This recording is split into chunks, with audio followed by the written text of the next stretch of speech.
इस फार्मूले तक आप लोगों को हमने डिस्कस किया था क्लास 11 में, और हमने ये बताया था कि रेजिस्टेंस किन किन फैक्टर्स पर डिपेंड करता है। उससे हमें ये फार्मूला मिला R=1/A।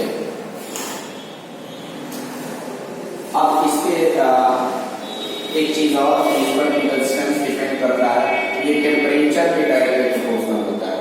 टेम्परेचर अगर बढ़ाएंगे तो रेजिस्टेंस बढ़ेगा, अगर टेम्परेचर बढ़ाएंगे तो रेजिस्टेंस क्या होगा, इंक्रीज करेगा। तो ये याद रखिएगा, R is proportional to temperature. Temperature अगर बढ़ेगा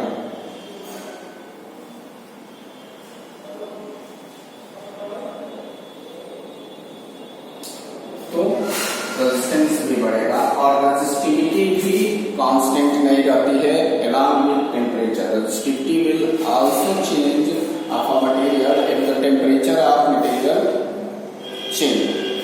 तो इसके बाद हमें कुछ न्यूमेरिकल प्रॉब्लम्स डिस्कस करने होंगे। हमने ओम्स लॉ पढ़ा था। अच्छा, ओम्स लॉ में एक चीज हमने छोड़ दिया था, V is directly proportional to I हमने लिखा था, और V equals to I into R। तो यहाँ पर एक ग्राफ ड्रा किया जाता है करंट में और पोटेंशियल डिफरेंस में। अगर V और I में हम ग्राफ ड्रा करें तो क्या आएगा, स्ट्रेट लाइन। ऐसा ग्राफ आएगा स्ट्रेट लाइन। लो टेम्परेचर पर V और I, हमेशा V और I का रेशियो क्या होगा, कांस्टेंट। ये ओम्स लॉ में हमने बताया था ये चीज, और इसका ग्राफिकल रिप्रेजेंटेशन है। तो ओम्स लॉ पर भी हम थोड़ा सा न्यूमेरिकल प्रॉब्लम करेंगे। एक एग्जांपल जो गिवन है यहाँ पर एनसीईआरटी में, तो न्यूमेरिकल प्रॉब्लम है पहला। न्यूमेरिकल प्रॉब्लम कहता है,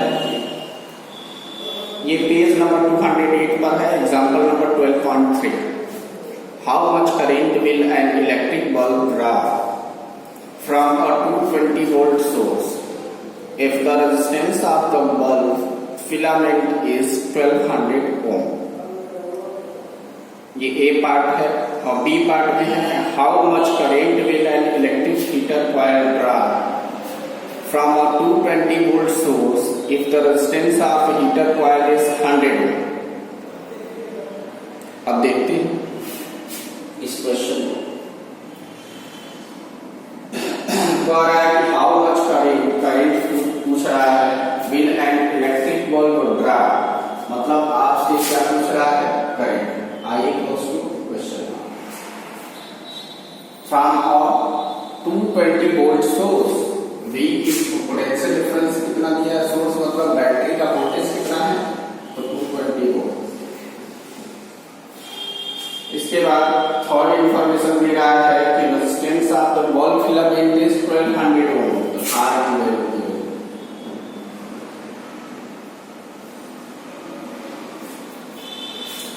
तो आराम से बाय ओम्स लॉ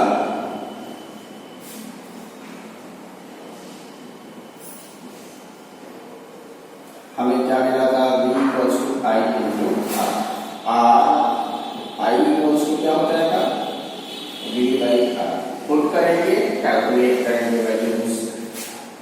V की वैल्यू कितनी है, 220, अपॉन R की वैल्यू कितनी है, 1200।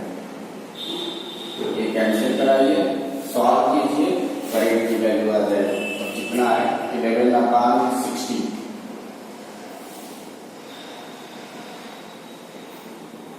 अब आपको डेसिमल में कैलकुलेट कर लेंगे। उसी तरीके से ये पार्ट था, एग्जाम्पल है, एग्जाम्पल 12.3।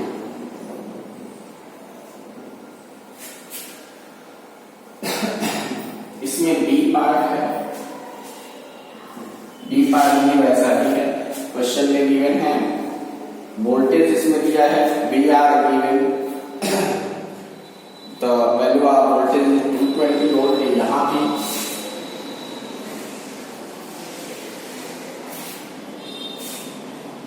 and resistance में हीटर है जिसका रेजिस्टेंस 100 ओम है और फिर पूछ रहा है कि करंट फाइंड कीजिए। Same formula I equals to V by R, V की वैल्यू 220 अपॉन 100, ये कैंसिल हुआ, ये डिवाइड बाय 5 हुआ, कितने तो इस तरह के डायरेक्ट क्वेश्चन नहीं आते हैं जो सीधे आप वैल्यू पुट करेंगे कैलकुलेट कर लेंगे। 12.4 एग्जांपल नंबर 12.4 अगला क्वेश्चन देखते हैं।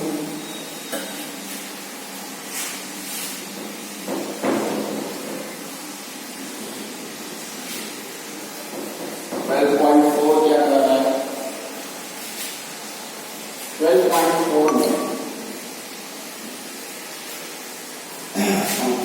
क्वेश्चन पढ़ दे रहे हैं, पेज नंबर 208 पर है। The potential difference between the terminal of an electric heater is 60 volt. Potential difference given है V equals to 60 volt. When we draw a current of 4 ampere from the source, I equals to 4 ampere. What current will the heater draws if the potential difference is increased to 120 volt? अगर potential difference ये मान लीजिए V1 है और V2 क्या कर दिया जा रहा है 120 वोल्ट, तब कितना वो ड्रा करेगा करंट ये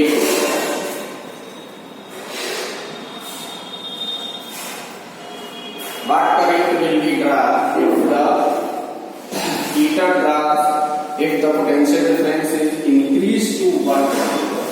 तो सबसे पहले ये जो इंफॉर्मेशन है इससे हम क्या कैलकुलेट करेंगे रेजिस्टेंस ऑफ हीटर। ठीक है, इलेक्ट्रिक हीटर के कॉइल का रेजिस्टेंस हम फाइंड कर लेंगे R equals to V equals to IR से हम R equals to क्या कर लेंगे V by I और V की वैल्यू जब 60 वोल्ट है तो वो करंट फेस कर रहा है 4 एम्पीयर। ठीक है, तो 4 से इसको कैंसिल करा दीजिए तो 15 आएगा। तो 15 ओम क्या हो गया रेजिस्टेंस आपका कॉइल हीटर और रेजिस्टेंस हमें पता हो गया इस कॉइल का। देखिए जब कोई चीज बदलेगा नहीं, कोई कॉइल है तो उसका रेजिस्टेंस तो फिक्स रहेगा। करंट इस बात पर डिपेंड करेगी कि आपने कितने की बैटरी लगाई, वोल्टेज कितना अप्लाई किया। तो अगर इसका मटेरियल चेंज नहीं हो रहा है, कॉइल इस बल्ब का फिक्स है तो इसका रेजिस्टेंस भी क्या है फिक्स। तो रेजिस्टेंस अगर फिक्स है तो ये 15 ओम और भी इसके साथ इंप्लीमेंट होगा। कहने का मतलब हम कैलकुलेट कर दिए V2 की वैल्यू कितनी है 120 वोल्ट। तो जब वोल्टेज 120 वोल्ट लगाएंगे तब करंट की वैल्यू हमें कैलकुलेट करनी है। तो पुनः अगेन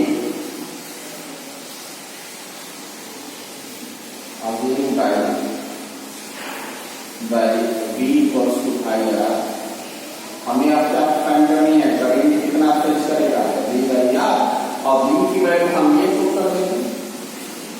तो V की वैल्यू ये पुट कर 120 वोल्ट से कनेक्ट कर दिया और रेजिस्टेंस आपने कैलकुलेट कर दिया। अब कैलकुलेट कर लो इतने 15 एक टाइम से एक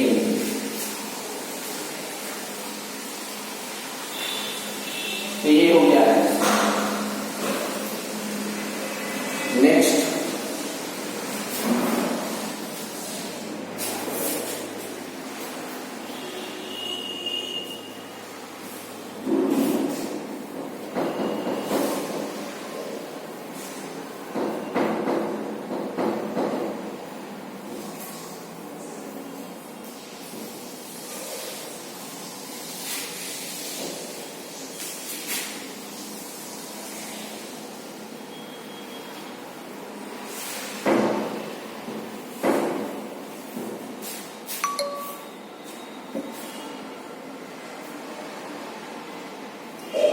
resistance of a metal wire of length 1 meter. Next question है 12.5. Example number 12.5. Resistance of a metal of wire of length 1 meter is 26 ohm at 20 degree centigrade.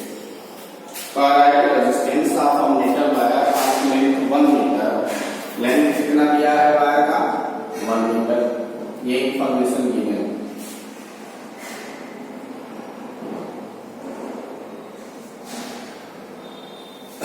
L equals to 1 meter is 26 ohm. R हो गया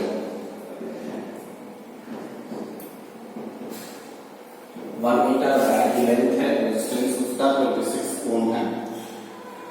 At 20 degree centigrade temperature दिया है 20 degree से. If the diameter of the wire is 0.3 mm, diameter कितना दिया है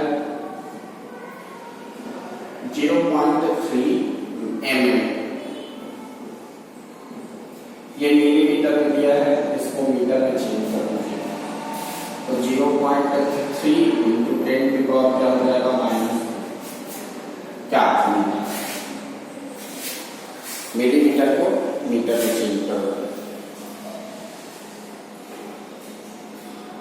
या इसको हम लिख सकते हैं R3 into 10 की पावर माइनस 4 मीटर. सीधा हो गया. अब what will be the resistivity of the metal at that temperature? अब पूछ रहे हैं resistivity फाइंड कीजिए. अब बाकी टेबल वगैरह से मैच कराना है. पीछे टेबल दिया है, अब देख लेना कौन सा है वायर होगा. रेजिस्टिविटी का टेबल दिया है, कितना आपका कैलकुलेट होके आ रहा है, टेबल से मैच करा लेंगे. सिंपल है कि कौन सा मटेरियल है आपको पता हो जाएगा. तो पहले तो रेजिस्टिविटी फाइंड करें. डायमीटर यहाँ गिवन है तो हमें क्रॉस सेक्शनल एरिया चाहिए. दैट रेजिस्टेंस के फार्मूले में क्या होता है R equals to rho L by A. हमें फाइंड करना है रो, तो रो इक्वल्स टू क्या हो जाएगा R ए बाई. सिंपल. अब इसको रेजिस्टेंस को हम लोग करेंगे, लेंथ को डायरेक्ट कर सकते हैं कि यहाँ पर डायमीटर मिलेगा. हमें क्या चाहिए area of cross section. Area of cross section के लिए यहाँ डायमीटर दिया है तो रेडियस फाइंड करो. रेडियस कितना हुआ है, रेडियस ऑफ क्रॉस सेक्शन हो जाएगा 3 into 10 की power minus 4 upon 2, that is 1.5 into 10 की पावर माइनस 4 मीटर. अब रेडियस फाइंड कर लिया तो area of cross section find करो. Area of cross section A equals to क्या हो जाएगा पाई इंटू रेडियस का स्क्वायर 1.5 into 10 की पावर माइनस 4 का स्क्वायर. इसको सॉल्व कर दो. एरिया ए इक्वल्स टू पाई की वैल्यू 22 by 7 या 3.14 करते हैं. 22 by 7 डेसिमल में ही आएगा 3.14 और इंटू 1.5 225 2.25. ठीक. इसका स्क्वायर कर दिया. इसका स्क्वायर कितना हो जाएगा 10 की पावर माइनस. ये मल्टीप्लाई हो जाएगा माइनस 4 हो जाएगा. इतना हो जाएगा मीटर स्क्वायर. ये एरिया कैलकुलेट होगा. अब यहाँ पर कर सकते हैं. रो की वैल्यू हमें कैलकुलेट करनी है, एरिया हमें कैलकुलेट कर दिया. ठीक है. तो rho equals to R A by R की वैल्यू यहाँ गिवन है 26. ए की वैल्यू कितना है, एरिया ऑफ क्रॉस सेक्शन यहाँ फाइंड किए हैं 3.14 into 2.25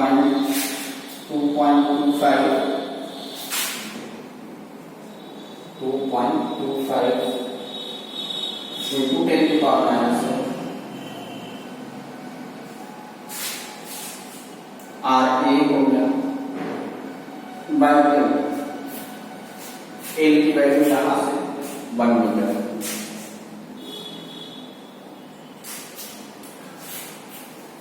आराम से कैलकुलेट कर लीजिए, इसको सिर्फ मल्टीप्लाई कर देना है, कैलकुलेट हो जाएगा। तो ये आया है इनका आफ्टर मल्टीप्लिकेशन, ये आएगा 1.84 into 10 to power -6 ohm metre. 1.84 into 10 to power -6 ohm metre. ये मल्टीप्लिकेशन का काम आपका होगा, आप मल्टीप्लाई करके देखेंगे। तो यहां तक ये कॉन्सेप्ट था, इस तरीके से सॉल्व हो जाएगा। नेक्स्ट क्वेश्चन,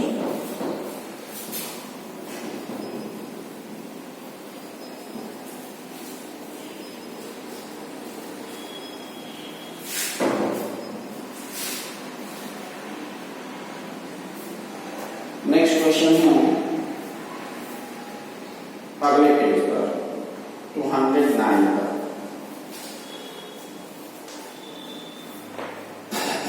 209 पर सबसे ऊपर क्वेश्चन है, a wire of given material having length L and area of section A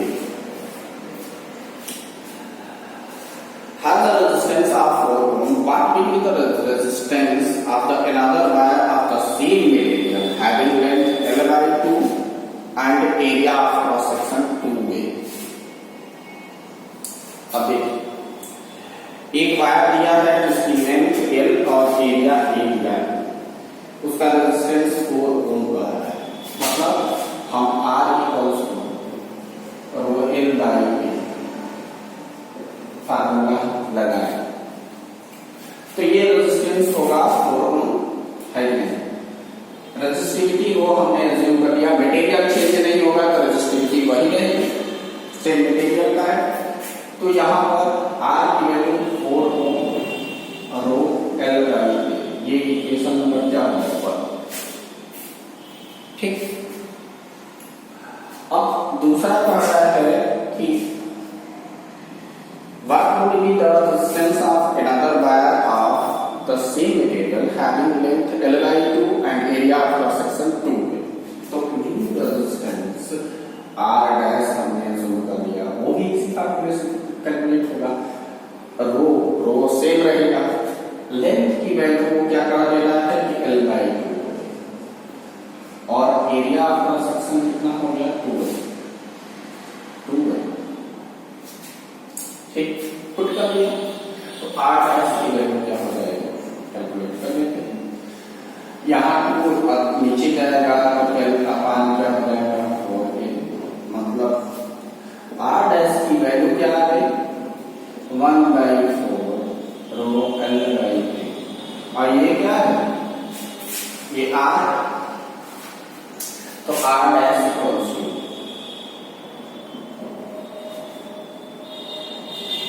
ये तरह क्या है, ये R यहां से, तो ये R बाई क्या है 4, तो R dash equals to R की वैल्यू, तो R की वैल्यू कितनी है, इसकी वैल्यू कितनी है 4 ओम, तो 4 अपान 4 इक्वल्स टू 1, कैलकुलेट। अच्छा, थर्ड टाइप का क्वेश्चन ये आता है कि अगर उसी वायर को स्ट्रेच कर देते हैं, और मैं बताता हूं क्वेश्चन में ये कहा जाता है कि वायर को हमने स्ट्रेच कर दिया,